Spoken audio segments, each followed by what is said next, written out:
see, we're here in Chicago at the monument of General Philip H. Sheridan, a monument not set for removal. Now, Sheridan, not to be confused with the hotel chain Sheridan, totally unrelated.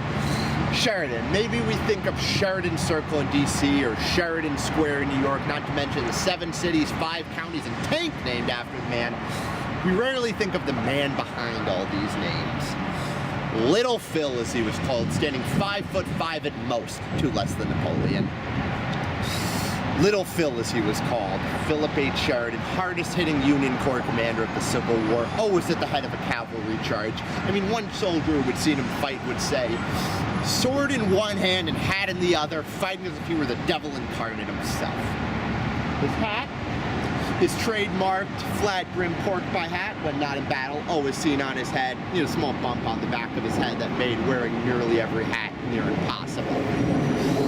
Hard-fighting little Irishman, they would call him. I mean, once when scolded for being so careless with his life, leading to the head of a charge, he would say, I have never once taken troops into battle with the slightest desire of coming out alive unless I won. Well, there's another side to Sheridan, a much darker side.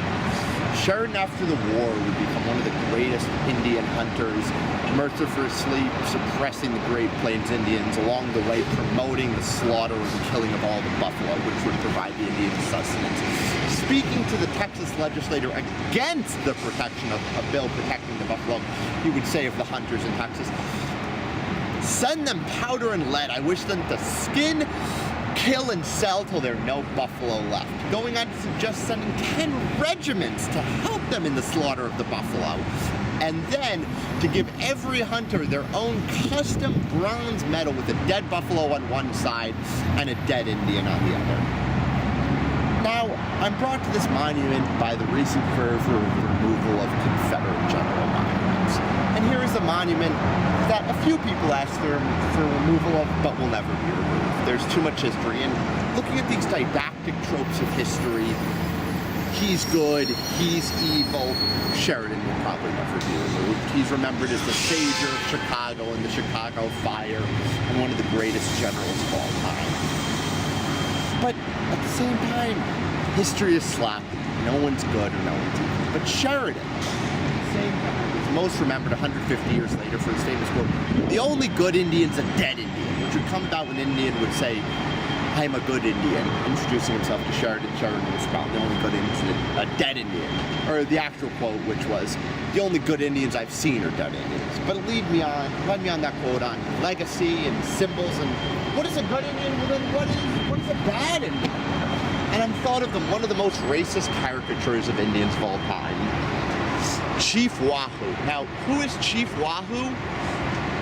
But Chief Wahoo is the mascot of the Cleveland Indians, Major League Baseball team. Now, owner Paul Dolan notes that though Wahoo has been demoted to secondary status, he is still part of our history and legacy and not going away anytime soon. Now, Wahoo might not even have been demoted to secondary status, as on a recent opening day, the team was seen wearing Wahoo emblazoned caps and jerseys proudly. So in this scene, Sheridan looks perplexed at Wahoo, wondering on his own history and legacy, and now if his monument is next for removal.